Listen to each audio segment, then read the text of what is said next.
சொல்லுங்க சார், என்னாச்சு? அங்க எல்லாமே ஓகேவா? பாரதி, நகை இருந்த இடத்தெல்லாம் கண்டுபிடிச்சு எடுத்துட்டோம். பணம் இருக்கிற ஒரு லாக்கரை கண்டுபிடிச்சிருக்கோம். ஆனா அதை எங்களால ஓபன் பண்ண முடியல. ஏன்னா அதுக்கு பாஸ்வேர்டு ப்ரொடெக்ட் ஆயிருக்கு. அப்புறம் இங்க பக்கத்துல தனியா ஒரு பாஸ்வேர்டு மாதிரி ஒன்று இருக்கு. அது எதோட கனெக்ட் ஆயிருக்குன்னு எங்களுக்கு ஒண்ணுமே புரியல. இப்போ எங்களுக்கு அதுக்கு பாஸ்வேர்டு என்னன்னு தெரிஞ்சாதான் ஓபன் பண்ணவே முடியும். அது நான் இங்கே தான் நிற்கணுமா? நான் போட்டுமா? நீங்கள் இந்த வேலையை பார்க்குறீங்களா? கொஞ்சம் வெயிட் பண்ணுங்க சுதாகர்.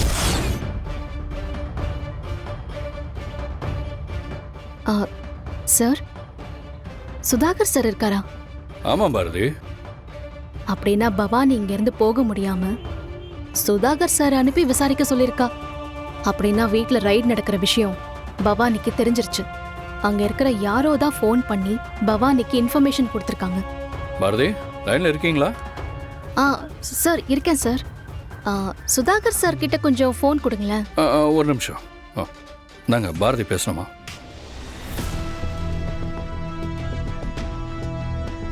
சொல்லு பாரதி. சுதாகர் சார், இந்த திருடனுக்கு தேள் கொட்டின விஷயம் கேள்விப்பட்டிருக்கீங்களா? அப்படி இருக்கு உங்க நிலைமை. ஏய் பாரதி, நீ ரொம்ப ஓவரா போயிட்டு இருக்க. சார், இப்போ உங்களால ஆதி முன்னாடி என்ன திட்டவும் முடியாது.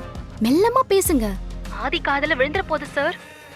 அப்புறம் ஆல்ரெடி நீங்க அங்க வந்ததுக்கு சொன்ன ரீசனையே ஆதி நம்பியிருக்க மாட்டார்னு தோணுது. இப்ப நீங்க என்ன திட்டினீங்க, அப்புறம் உங்க மேல சந்தேகம் வந்துரும். சரி சரி, இதெல்லாம் அப்புறமா பேசிக்கலாம். முதல்ல அந்த லாக்கரோட கோட் என்னன்னு மட்டும் சொல்லுங்க. ஏய் பாரதி, உன் மனசுல என்ன பெரிய இவன் நினைப்பா? என்னை பார்க்கும்போது உனக்கு எப்படி தெரியுது? கேனப்பாய மாதிரி தெரியுதா? இங்க பாரு, தலைக்கு மேல போனதுக்கு அப்புறம் ஜான் போனா என்ன, முழம் போனா என்ன? இல்ல பாரதி, நீ எப்படி கேட்டாலும் நான் பாஸ்வேர்டு என்னன்னு சொல்லவே மாட்டேன். உன்னால முடிஞ்சதை பார்த்துக்கோ. சார், ஆக மொத்தம் உங்களுக்கு லாக்கரோட கோடு என்னங்கிற விஷயம் கண்டிப்பா தெரிஞ்சு போச்சு. எனக்கு அவ்வளவுதான் வேணும். ஃபோன் வைக்கட்டா? என்ன இது, டக்குன்னு போனை கட் பண்ணிட்டா? ஏதாவது பிளான் பண்றாளா?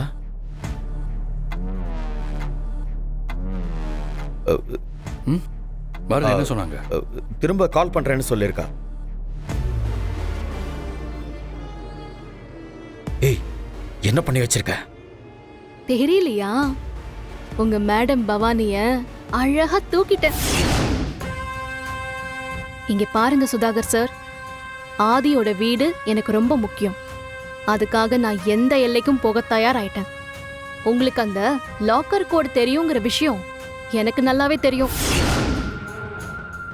இப்ப நீங்க அது என்னன்னு சொன்னீங்கன்னா பவானிய எதுவும் பண்ணாம விட்டுடுறேன். இல்லனா தயவு தாட்சணியே பார்க்காம போட்டு தள்ளிட்டு போயிட்டே இருப்பேன். ஏய் பாரதி, நீ என்ன பேசிட்டு இருக்கன்னு தெரிஞ்சுதான் பேசுறியா? எனக்கு நல்லாவே தெரியுமே. எனக்கு நல்லது கெட்டது எதுன்னு பாடம் எடுக்கிறத விட்டுட்டு லாக்கர் கோட உடனே சொல்லுங்க. முடியாது பாரதி. என்ன மிரட்டி பாக்குறியா? அதுக்கெல்லாம் பயப்படுற ஆள் நான் இல்ல. ஓஹோ, அந்த அளவுக்கு போயிட்டீங்களா? அப்போ ஓகே. அடுத்த வீடியோல பவானியோட டெட் பாடி அனுப்புறேன். பார்த்துட்டு நல்லா என்ஜாய் பண்ணுங்க. பாரதி, உன்னை பத்தி எனக்கு நல்லா தெரியும். நீ அந்த மாதிரிலாம் பண்ற ஆள் கிடையாது. கரெக்ட் தான் சார். உங்க கெஸ்ஸிங் எல்லாமே கரெக்ட் தான். ஆனா அதெல்லாம் முதல்ல இருந்த பாரதி. இப்ப இருக்கிற பாரதி வேற மாதிரி. ஆதிய அழிக்கணும்னு நினைக்கிறவங்கள கூண்டோட தட்டி தூக்கிட்டு போயிட்டே இருப்பேன். உங்களை மாதிரி கிரிமினல்ஸ்லாம் தான் மாட்டிக்காம இருக்கிறதுக்கும் கிரைம் பண்றதுக்கும் வழியை தேடணும். இருக்கிறதுக்கு வழி என்னன்னு சொல்லி என்ன மாதிரி காமன் மேனுக்கெல்லாம் இந்த மாதிரி விஷயத்த பண்ணிட்டு சத்தமே இல்லாம வெளியே வர நல்லாவே தெரியும்.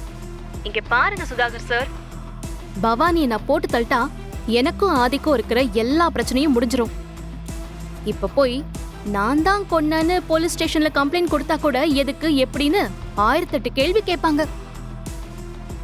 அதுக்கெல்லாம் பதில் சொல்லி கடைசியில கம்பிக்கு பின்னாடி நீங்க தான் இருப்பீங்க. அதனால பேசாம லாக்கர் கோட சொல்லிட்டா நீங்க சேஃபா இருக்கலாம். எப்படி வசதி? கடைசியா ஸ்ரீதர் அவர்கள் சொன்ன ஏலத்தொகை 12 கோடியே 50 லட்சம். ஃபைனல் பண்ணிக்கலாமா? வேற யாராவது கேக்குறீங்களா? என்ன சார், ஏலம் தாறுமாறா போயிட்டு இருக்கு. இதுக்கு மேல எனக்கு கட்டுப்படி ஆகாது. உங்களுக்கு? உண்மைதான் சார். வீடு நல்ல வீடுன்னு பார்த்தா ஏழை ரொம்ப அதிகமாக போயிட்டு இருக்கு. ஆமா சார். 12 கோடி 50 லட்சம் ஒரு தரம்.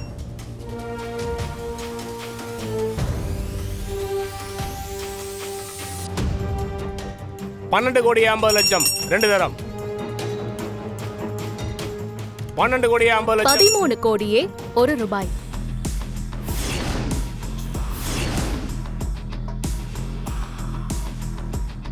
ஃபைனல் பண்ணிக்கலாமா? 13 கோடியே 1 ரூபாய். டவாலி முடிச்சு விடுங்க. 13 கோடியே 1 ரூபாய் ஒரு தரம். 13 கோடியே 1 ரூபாய் 2 தரம்.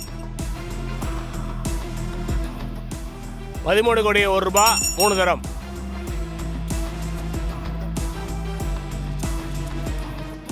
13 கோடியே 1 ரூபாய்க்கு பாரதி ஏலத்தை எடுத்திருக்காங்க. ஏலத்தில் வந்த வீடு இனிமே பாரதிக்கு தான் சொந்தம். என்னங்க கடைசியில வீட்டை இவ ஏலத்துக்கு எடுத்திருக்கா? இவளே ஒரு அண்ணக்காவடி. இவ்வளவு பணத்துக்கு இவ எங்க போவா? எனக்கும் சத்தியமா ஒன்னும் புரியல பவானி. கண்ணை கட்டி காட்டில் விட்ட மாதிரி இருக்க. எங்கேயோ பெருசா நம்ம கோட்டை விட்டுருக்கோங்க. எங்கன்னு தான் தெரியல. அண்ணா, உள்ள என்னதானே நடந்துச்சு?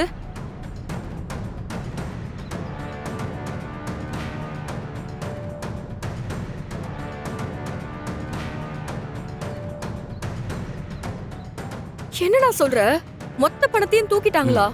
ஆமா, இது அத்தனையும் என் கண்ணு முன்னாடியே நடந்துச்சு. எதுவுமே பண்ண முடியாம அமைதியா நிக்கிற மாதிரி அந்த பாரதி பண்ணிட்டா. நீ எதுக்கு நான் பாஸ்வேர்ட் ஆதிக்கிட்ட போய் சொன்ன? என்ன வேற என்ன பண்ண சொல்ற மித்ரா? பவானியை தூக்கிட்டோன்னு அந்த பாரதி சொன்னப்போ எனக்கு அதை விட்டா வேற வழி தெரியல. என்னோட சிச்சுவேஷன்ல நீ இருந்திருந்தாலும் அதைத்தான் பண்ணிருப்ப. ஏகாம்பரம் வேற ஃபோன் பண்ணாரு. அவர்கிட்ட பவானி சேஃபானு முதல்ல செக் பண்ணணும்.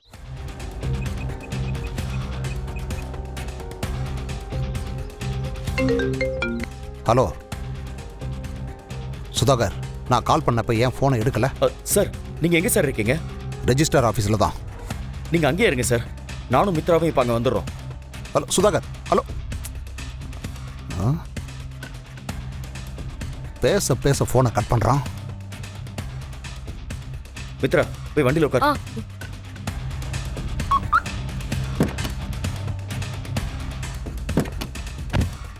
மேடம் ஒரு நிமிஷம், இதில் சைன் பண்ணுங்க.